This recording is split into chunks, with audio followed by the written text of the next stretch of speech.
मेरा नाम wing commander अभिनंदन है।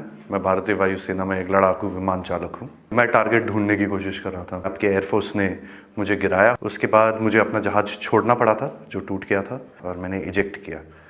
इजेक्ट करते ही उसके बाद जब मेरा पैराशूट खुला और जब मैं नीचे गिरा, मेरे पास पिस्तौल थी और लोग बहुत ज़्यादा थे और मेरे पास बचाव का सिर्फ एक ही साधन था। मैंने अपनी पिस्तौल गिरा दी तो मैंने भागने की कोशिश की।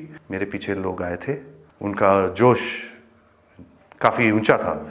उसी समय पाकिस्तानी आर्मी के 2 जवान आए एंड उन्होंने मुझे बचाया वहाँ से। पाकिस्तानी आर्मी के एक कप्तान थे, वो आए, उन्होंने मुझे इन लोगों से बचाया, मुझे और कुछ होने नहीं दिया। फिर वो मुझे अपने यूनिट तक लेके गए जहाँ पे मुझे फर्स्ट एड दिया गया एंड फिर उसके बाद मुझे हॉस्पिटल ले जाया गया जहाँ पे मेरी जांच हुई और मुझे और एड दिया गया। पाकिस्तानी आर्मी जो है वो बहुत ही प्रोफेशनल सर्विस है। I see peace in it. I have spent time with the Pakistani army.